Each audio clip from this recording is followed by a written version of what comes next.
se decide encriptar os dados transferidos de um sistema para outro, assim como os dados apresentados na interface com o usuário. Então, eu tenho questão de formatação de dados no que tange a interface entre sistemas e eu tenho a questão de formatação de dados no que tange a interface com homem-máquina, né, com uma pessoa.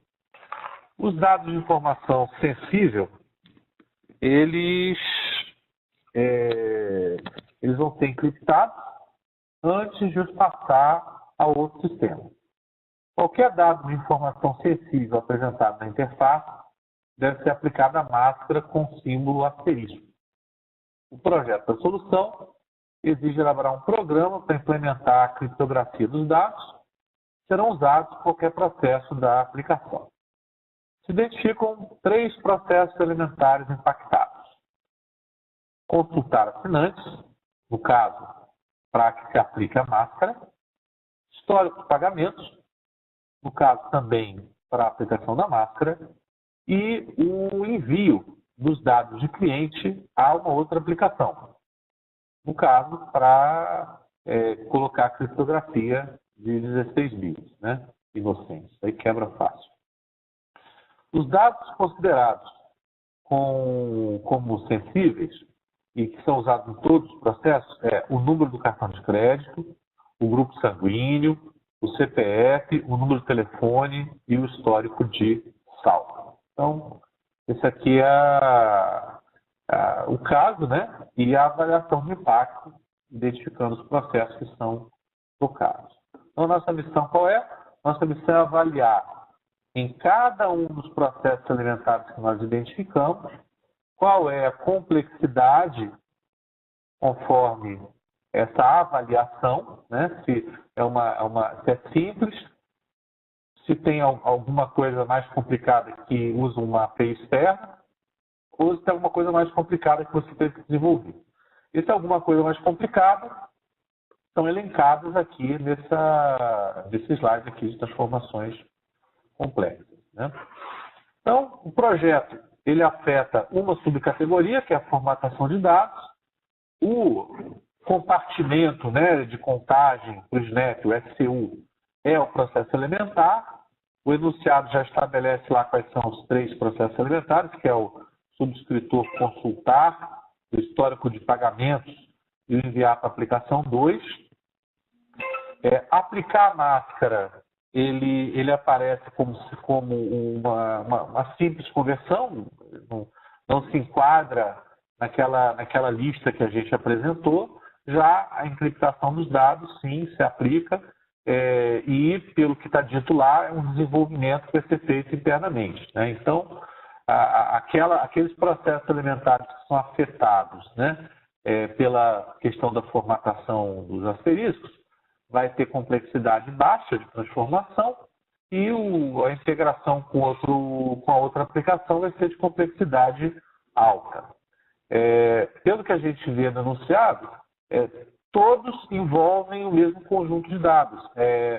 O grupo sanguíneo, o cartão, o CPF, o telefone e o histórico de saldo, né? Então, eu tenho 5 tipos de dados em todos esses elementos e conforme a complexidade, no caso dos de complexidade baixa, né, eu tenho 12 snap points, então a gente vai ter um total aqui de 10, porque são 5 tipos de dados, e no último, porque a gente tem de complexidade alta, eu vou ter 25. E no total a gente vai ter 45 snap points para esse propósito, tá certo?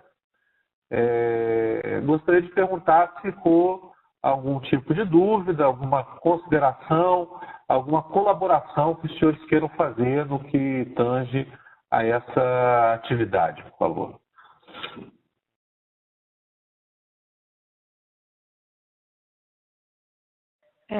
Cadu, ainda Vládia. Oi, Vládia, diga lá. Oi. Ainda voltando sobre aquela questão, a gente tem aqui muitos casos de projetos de evolução, né, de um mesmo produto, né? Às vezes você tem uma V1, aí depois você tem uma V2 desse produto. E aí, assim, se essa criptografia tivesse sido desenvolvida na versão 1 do produto, né?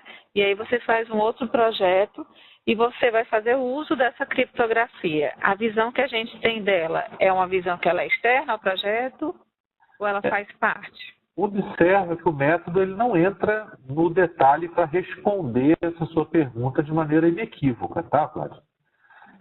Sempre que a gente trabalha com medição, a gente tem que pensar no propósito daquela medição. Digamos que a gente está fazendo medição para planejamento e avaliação de desempenho, né?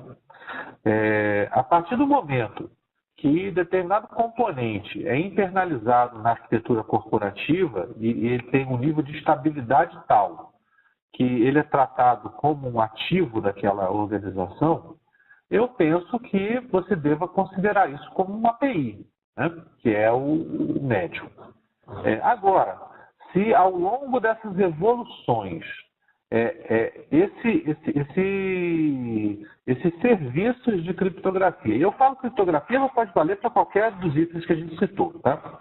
Eles estão amadurecendo, estão sendo modificados, estão sendo evoluídos, e não é válido dizer que eles foram entregues como um ativo para a organização, a gente consideraria o alto, né? Porque você facilmente consegue justificar que isso é um desenvolvimento local aquele projeto, né? Então, esse é um tema que o método, ele não, como eu vejo, não poderia entrar numa resposta específica para essa situação, mas eu recomendo que você utilize esse critério que eu estou citando, entendeu? Ok, obrigada. De nada. O Saulo ele fez uma colaboração aqui. Se os dados não tivessem que ser formatados com asteriscos e somente os dados de CPF e número de telefone fossem formatados, então, se a gente não tivesse que formatar com asterisco,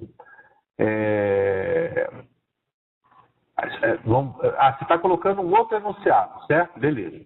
O trabalho não é colocar asterisco, o trabalho é colocar máscara em CPF. Colocar máscara em CPF não se enquadra como médio ou alto, né? Colocar máscara em CPF se enquadra na primeira complexidade lá, que é a complexidade baixa. E aí, portanto, para cada campo, a gente teria 2 snap points, né? Se os campos forem... se os campos, a gente não precisa nem conjecturar, né? Tem aqui já dito quais são. O campo aqui é um campo só, né? Que é o CPF. É um campo só. Perdão. É número de telefone.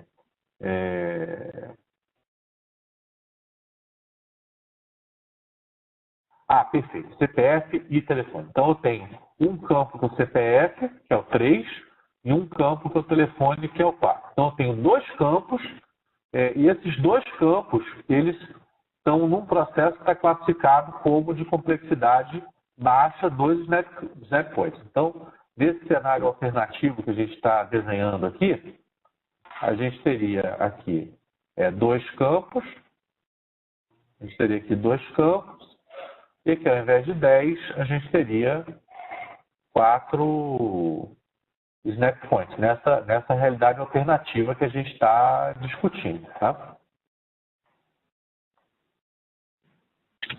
Carlos. Oi. Aqui é o Gelson Santa Catarina. Quando tu respondeu a Vlad ali, me surgiu uma questão assim, que provavelmente foi falado ontem, mas veio a dúvida.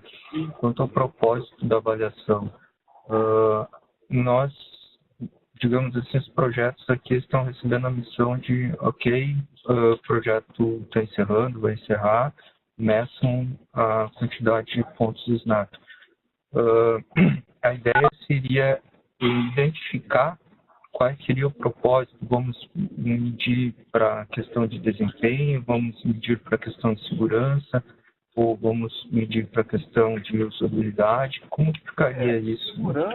Segurança não é comum você precisar de uma medição de SNAP para segurança.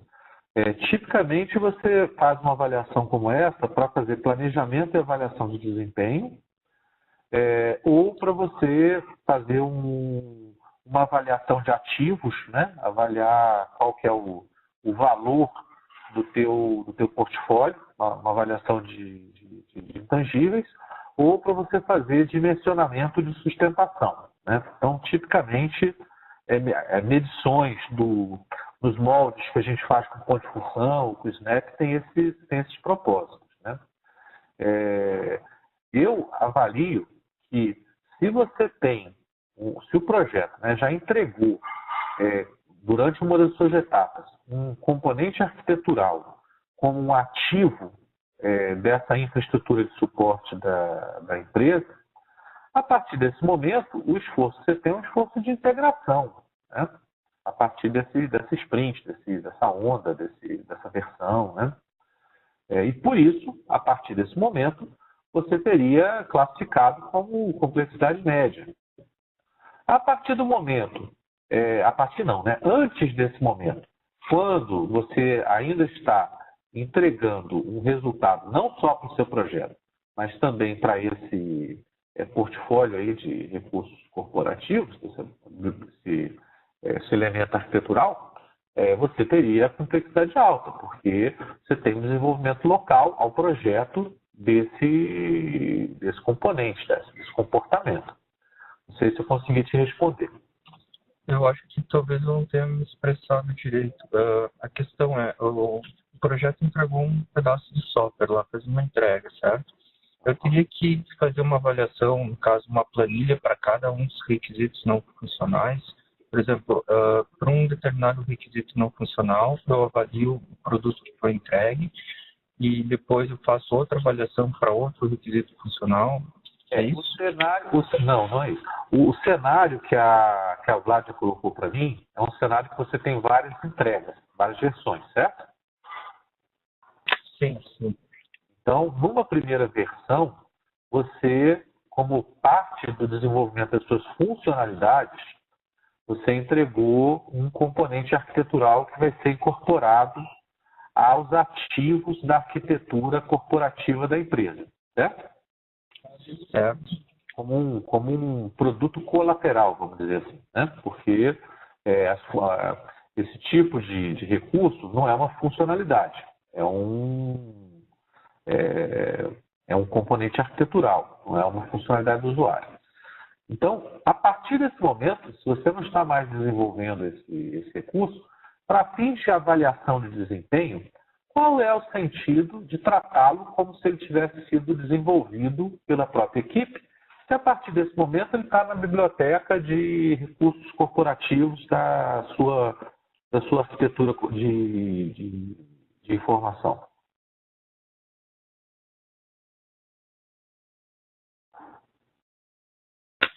Entendi. Entendeu? Agora, por exemplo, assim, ó, imagina que tem que fazer um... Isso que eu estou falando é uma avaliação do escopo a partir do propósito da contagem, né? O manual, ele não entra especificamente nesse mérito. Eu já estou interpretando o que está lá no manual. É uma interpretação que já me perguntaram em outras oportunidades e que todas as vezes eu não encontrei uma justificativa para essa interpretação ser inválida, entendeu? Entendi. É que esse propósito da avaliação, para mim, ficou um pouco confuso, assim. Porque imagina que um projeto tem que fazer um CRUD lá e listar quanto tempo falta para o cara se aposentar, por exemplo. Eu poderia avaliar esse CRUD aí quanto à usabilidade, como, por exemplo, um requisito não funcional, e, ao mesmo tempo, eu poderia avaliar ele quanto ao desempenho, quanto tempo demora para ir lá e fazer toda a pesquisa e trazer o resultado de quanto falta para o cara se aposentar. Esse propósito está meio confuso ainda para mim. Deixa eu esclarecer para você, então. Eu acho que está muito claro para mim o que você está querendo dizer. Quando a gente fala medir requisitos não funcionais, eu não estou medindo especificamente o requisito não funcional. O SNAP não mede o requisito não funcional. O SNAP, ele mede o impacto do requisito não funcional no projeto, o impacto do requisito funcional na aplicação. Tipicamente, para a gente avaliar o desempenho não do produto, mas o desempenho do projeto para entregar aquele produto ou para impactar as atividades de sustentação daquela aplicação, tá? Então, quando eu falo medir requisito não funcional, no âmbito do SNAP, o meu interesse não é medir o quão ele é confiável, o meu interesse não é medir o quanto ele é performático, desculpa essa palavra, mas é a que vem mais rápido na minha cabeça, o quanto ele é performático, não é avaliar o quanto ele é fácil de usar, é avaliar qual que é o impacto dessas qualidades do produto no projeto que o entrega, na sustentação que o mantém. Então, esse é o propósito de uma medição com o SNAP, tá certo? Agora sim, agora ficou perfeito, ficou claro. Eu até daria a sugestão de deixar isso claro na apostila, tanto que no manual não está muito claro isso, mas agora ficou perfeito. Obrigado. Eu procurei fazer isso quando a gente explorou esse slide aqui ontem, né? Ontem a gente comentou que o SNAP ele não mede diretamente os essas qualidades, né? Deixa eu só me posicionar aqui no slide. Pronto, aqui. Então, o que acontece? Eu pego os requisitos não funcionais e aí eu avalio o quê? Eu avalio os elementos do projeto, do design, né, que vão ser necessários para eu conseguir alcançar esses requisitos não funcionais. Que pode ser um componente, um processo ou uma atividade. E aí, para cada um desses componentes, que a gente chama de SNAP Counting Unit, a gente faz uma avaliação quanto a diferentes categorias. Agora que a gente está entrando no detalhe de cada uma dessas categorias, a gente está conseguindo solidificar, está conseguindo concretizar, está conseguindo materializar o que esse slide está querendo dizer, né? Então, por exemplo, para eu conseguir determinado requisito de usabilidade, eu precisei elementos de validação, eu precisei elementos de operações lógicas e matemáticas. Para esse outro processo, né, para requisitos de confiabilidade, talvez, eu precisei fazer elementos de projeto nessa categoria. Então, o que a gente está fazendo agora? Agora a gente está olhando, pedacinho por pedacinho, cada um desses 14 subcategorias que vão ser elementos de projeto, que podem ser componentes, processos ou atividades, que vão gerar lá os nossos pontos SNAP, né? Só antes da gente encerrar o dia de hoje, né?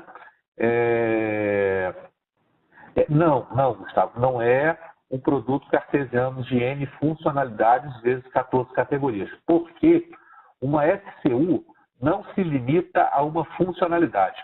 Um SCU pode ser também uma partição, um SCU pode ser um componente, um SCU pode ser uma atividade. Então, ele não se limita a esse produto cartesiano, Gustavo. Sobre o endereço do webinar de hoje, que o Antônio está perguntando, eu vou pedir para alguém aí da FAP que esteja pilotando isso, para colocar no bate-papo, e, se possível, enviar para o e-mail dos participantes o convite aí para esse webinar de estimativas que a gente vai conversar hoje, tá bom? Aí já todo mundo fica nivelado. Vai ser hoje, se não me engano, às 7 horas. Eu peço para alguém da FAP que tiver... Léo, se você puder, por favor, manda para todo mundo um convite aí desse evento. Vai ser, curtinho, é legal e é um conteúdo interessante. Senhores, queria agradecer. Saulo, ficou... Obrigado, Gustavo. Saulo, ficou a sua pergunta, acabaram outras pessoas no meio, a gente tratando de outros assuntos, eu comecei a te responder, não sei se ficou clara a minha resposta. Aqui na tua lógica... beleza. Então, gente, queria agradecer aqui pela atenção, pela participação que vocês estão tendo. Esse tipo de coisa é fundamental para o sucesso de um trabalho como a gente está fazendo assim, remoto, né, que é meio uma sessão espírita, né? O cara está falando aqui, tem os espíritos que estão aí ouvindo. E amanhã a gente dá sequência no mesmo bate-horário, aí, 9h30, a gente começa. Muito obrigado, uma boa tarde a todos. Ah, sim, pois não. Saulo tem uma pergunta ainda. Fique à vontade aí, Saulo. Se você quiser ligar o seu microfone também, fique à vontade, Saulo. Não, veja, você coloca aqui como essa condição da primeira entrega ser suficiente para na próxima ele ser tratado como API. Vamos supor que a primeira entrega não tenha ainda a maturidade que se espera de uma API. Digamos que na primeira entrega você ainda prevê que nas próximas entregas haja desenvolvimento específico nesse comportamento relacionado à criptografia, né?